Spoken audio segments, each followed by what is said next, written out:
Hi everyone, Azriel Knight here, and welcome to another episode of Days of Night. And just a quick little announcement before I get started. I wanted to let you know about my new design in my merch line. It's long overdue. It is version 1 of my Stay Classic Edition t-shirts and mugs. It's got that 90s Saved by the Bell style. I hope you like it. Head on over to nightlight.ca if you're interested. Today I am giving you my first impressions on a very iconic camera, the Nikon F2, which had a production time between about 1971 and 1980. I've already done a first impressions on the Nikon F, the original, and if you'd like to see that, I'll leave a link in the description. I recently took a road trip to the Rocky Mountains, and I brought a few cameras with me, and one of them was the Nikon F2. I took some amazing photos. I'm very eager to show them to you, so let's get started.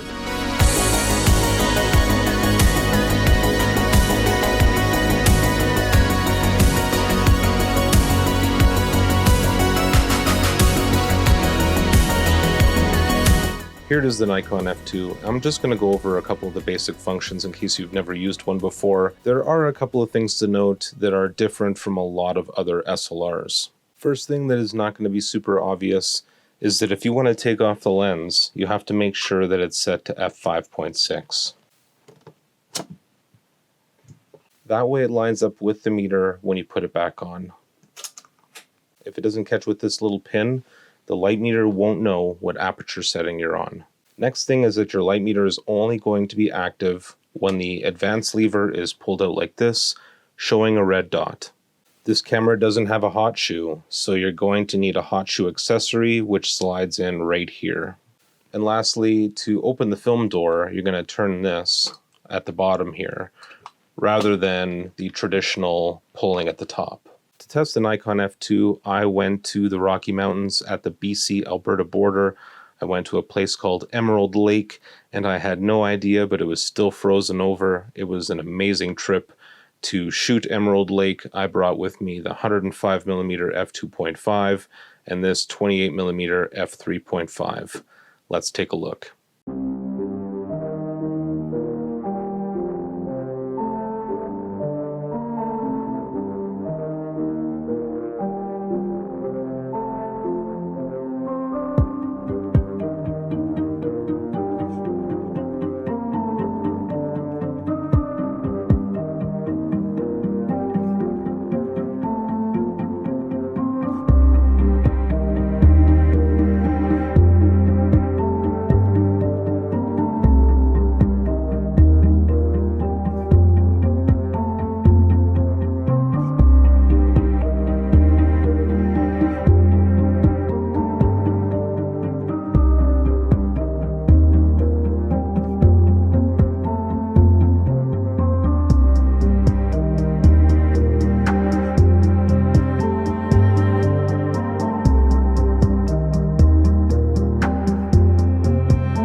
Okay folks, here is the first roll from the Nikon F2.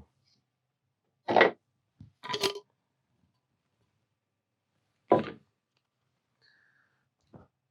it a good shake first, just to make sure.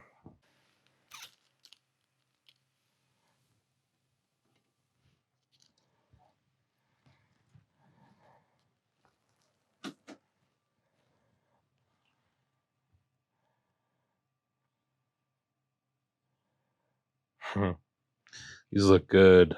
These look really good.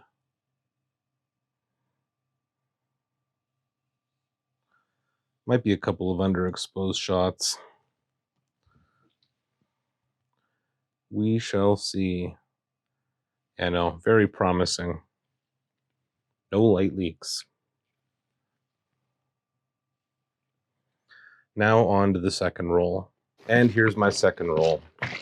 Now I didn't shoot the entire roll. I only shot about 20 frames. And I've always said that, you know, you're better off just winding the film back when you're done than trying to fill up a roll full of mediocre shots just for the sake of finishing a roll. And I was done for the day with the Nikon F2 and for the trip, so here we are with that.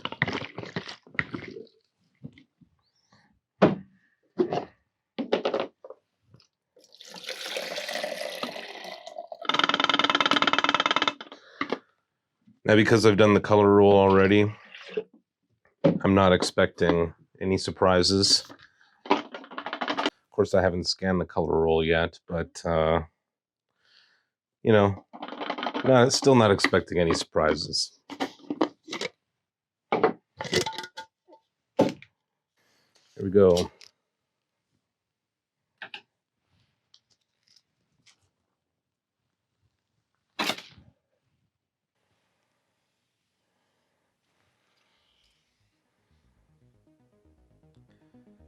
Yep. No surprises here. Now that I've got both rolls developed, here are today's highlights and my contact sheet.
So obviously, I am very happy with the way those photos turned out.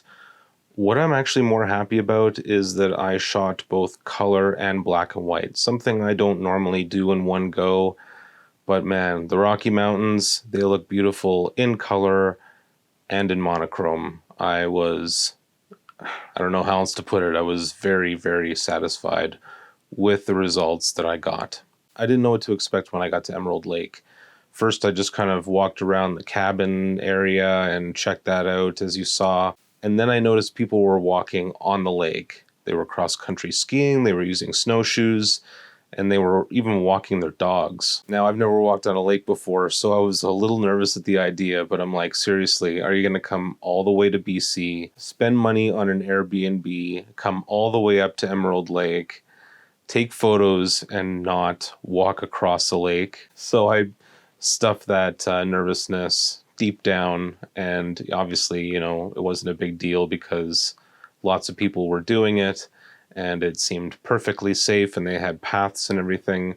But there's that instinct that you watch all these movies where people fall through the ice, but it felt like walking on solid ground. It didn't feel any different. I couldn't even tell where the lake began, to be honest with you. I actually walked all the way across the lake and then through a wooded area with a path. I must have done about 5 kilometers round trip because I was really sore for the next couple of days. It was totally worth it, though. It was beautiful. And even though there were people around, there was quite a bit of social distancing, probably a kilometer at some points. And at other points along the way, I didn't notice anybody at all. It was incredibly relaxing. It was nice to get out. Like you probably have, I've been cooped up a lot more than normal. Even as an introvert, I am reaching my limit. So it was really nice to be able to get out, get some nature, breathe some fresh air. And yeah, the only thing I was really surprised about is that the lake was still frozen over in March. But yeah, you're here for the first impressions on the camera. So here are my first impressions on the Nikon F2. Overall, I would say I didn't like it. I didn't like this camera. First off, the look of it, I'm sure it's iconic. It's very Nikon.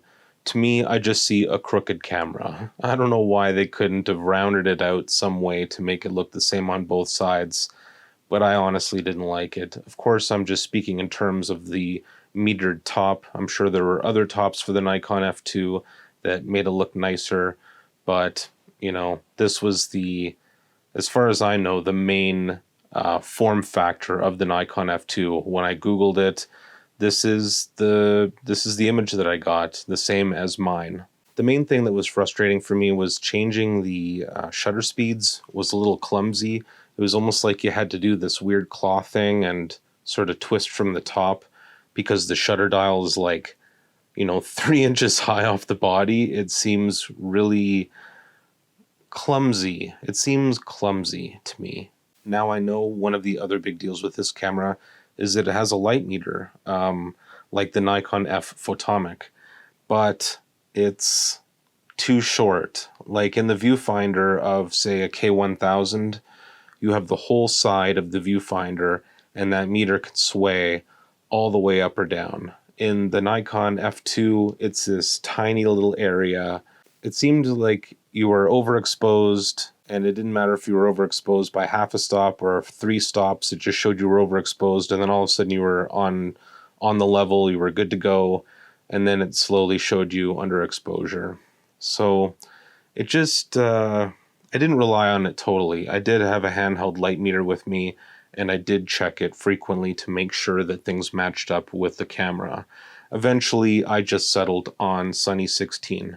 So between the Nikon F2 and the Nikon F, I prefer the Nikon F. It's an incredibly elegant, simple camera, and I would much rather just bring a handheld meter with me that I can trust than have this big, weird, clunky transformer type top to it that doesn't even seem like it belongs to that camera to me. And I know some purists out there that are just Nikon lovers are going to be angry at hearing this, but it's true. It looks like an afterthought. It doesn't look like something that entirely belongs. My favorite Nikons still remain the Nikon FE and the Nikon F100.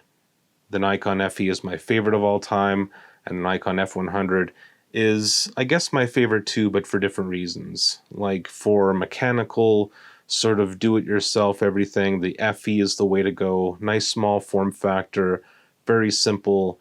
And for the Nikon that gives you everything but not too much, I still prefer the F100.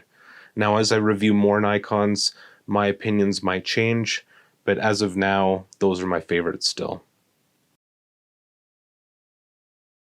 Well, that wraps up another episode. I hope you enjoyed it. Don't let this discourage you from getting a Nikon F2. I mean, if you've done a bunch of research, I'm probably not the first video you've seen, or you already own one and you're happy with it and you just wanted to know a little bit more. These are minor complaints that I have. If someone gave me one in mint condition, you can bet that I would love that thing to death. I also want to take a moment to thank Dave from the Film Experience Camera Store in Longview, Alberta for loaning me this Nikon F2. It is super appreciated. Not only did he loan me the camera, but also the lenses. If you like what I do around here, perhaps you'll consider joining me on Patreon. Through my Patreon, you'll get things like early access, your name in the credits, free prints, and more. It starts at $1 and you get access to my Discord. You can also follow me on Instagram and Twitter, and until next time, stay classic.